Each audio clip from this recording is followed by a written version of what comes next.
it may be easier to be a gay in the Netherlands. But how about in Turkey? This is Engin Tatlıbal and you are listening to the Anatolia News Podcast.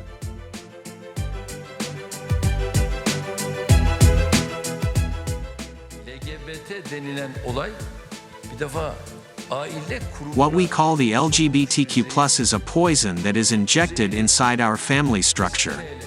We cannot accept this poison as country of which 99% of the society is Muslim. Kabullenmemiz mümkün değil. This is President Erdogan's most innocent approach to the sexual orientations other than heterosexuality. He said more about this in a higher tone and by using more discriminative words. Dürüst değilsiniz ve uçkuru kaptırmışsınız uçkuru. Küresel. You are not honest. You lost your morality. You are debauch. To get a well done boy praise from the global power elites, you tried to legalize the trouble that is called the LGBTQ+, which is a big threat for the nation's existence. Bye-bye Kemal, you are a LGBTQ+ defender, together with the ones that walk with you. Yanınızdakiler de LGBT'ci. Ama In Turkey, the very first Pride March attempt was made in Istanbul in year 1993, and it was the first time that the Pride was banned too. 10 years later, the first actually occurred Pride March took place with around just 30 attendants. This also marks the first Pride March to be held in a Muslim-majority country ever. And then, the bans, police violence, and discriminative political discourses raised their volume.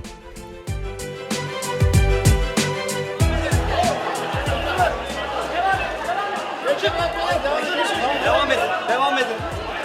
Dağılın, bakın dağılın. Türkçe konuşuyorum, dağılın. Dağılın ya, dağılın. Hadi dağılın. The bottom line, all can be described with two words: the hate crime. Yaşamları güvence altına alındığında sağlayacaktır. Eşitliğin olmadığı bir toplumda huzur da mümkün değildir. Ne dayanışmamızdan ne de örgütlü mücadelemizden vazgeçmiyoruz. For 30 years, the LGBTQ plus community in Turkey is trying to celebrate the Pride Week peacefully, but all governments since then rejected both to grant their main and basic rights and banned almost all Pride marches. A trans activist, Iris, also a member of Istanbul LGBTQ plus Pride Week committee, thinks that the Pride March itself uncloaks the government's violent approach through the community, and this itself is the main reason of the ban. Here's her take at T24. Bahaneleri genellikle genel ahlak oluyor. Ve aile yapısının bozulmasıyla ilgili. The government's general pretext for the ban is the public morality, and they have apprehensions about damage on social family structure. Well, I don't know if it's us who damages the family, especially when I watch the daily news. When we gather together, this puts our call for our rights and our freedom. And also when we gather together, this uncloaks the discriminative and violent policy of the government against us. And the government also want to whitewash such approach, and thus, the bans come immediately. İktidar kendi uyguladığı şiddeti, ayrımcılığı örtbas etmek istiyor ve tabii ki bu noktada yasaklama kararları geliyor. However, President Erdogan raised his tone of anti-LGBTQ plus discourse in recent years. Using such a topic as a very delicate political tool, Mr. Erdogan also deepened the social segregation in Turkey. Musician Yavuz Cingoz says Turkish society is not getting more conservative, but the conservatives are raising their voices, and this is because the libertarians are getting louder than ever. Here is the Anatolia News Podcast's interview with Cingoz. We remember the incidents of previous years. What's the situation this year? Is the community totally set again to confront the government ban? When it comes to vested rights, it is quite sad that we have a right that consists only of the right to open an association. while a ton of things should come to mind, such as marriage equality and prevention of discrimination. The long-standing working logic of LGBTQ associations is far from transforming society. Monitoring and reporting activities do not change the existing situation, they only record it. The biggest threat of reactionaries right now is that they want to close the associations. There were no such associations 15 years ago. Its absence does not mean that the struggle will end. A legal entity that is not very functional and has limited freedom does not seem like an acquired right to me anymore. Society is not getting more conservative. Only conservatives are raising their voices, because libertarians are getting louder than ever before. Society now recognizes LGBTQs, and is aware of their existence and multiplicity. This is perhaps the most important achievement. Do the threats increase visually after Erdogan raised his discriminative tone against the LGBTQ+ community? Targeting, disproportionate ban of even very simple events, and clamping down on LGBTQ people with their open identities have increased tremendously. Never in the history of this country has there been such an overt hate speech and targeting.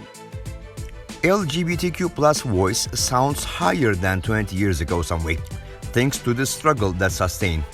What's your projection for the future? For the next 20 years, for instance, what more needs to be done to keep the voice increasing?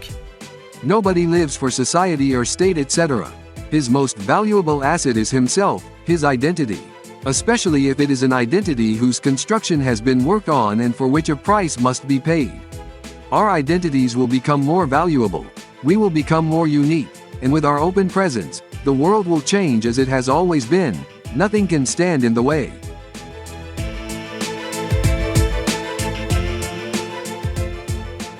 What made the LGBTQ+ struggle in Turkey to continue is the sagacity of Democrats and libertarians of the country.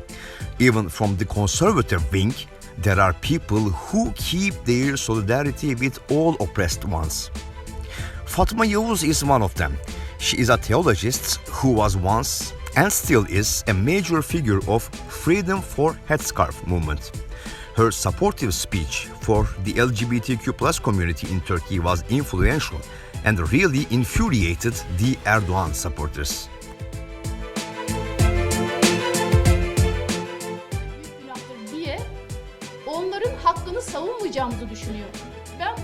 The anti-LGBTQ+ wing thinks that we will not defend them, because it's called as one of the cardinal sins. I reject this circumstance with shouting, no, we are brothers and sisters. And we never sacrifice any of our brothers or sisters in favor of our own freedom. I want my freedom of wearing my headscarf for sure. But I never want this at the cost of the diminishment of the freedoms of my LGBTQ+ brothers and sisters. If they will get harmed because of my headscarf, I would open my hair and burn my headscarf without hesitating. Birinin bile saçının teline zarar gelecekse ben bu başörtüyü açarım burada yakarım. Official oppression on LGBTQ+ is still there, and ever stronger than ever. But the struggle is still there too, also stronger than ever. Thank you very much for listening to the Anatolia News Podcast. See you next Saturday. Bye bye.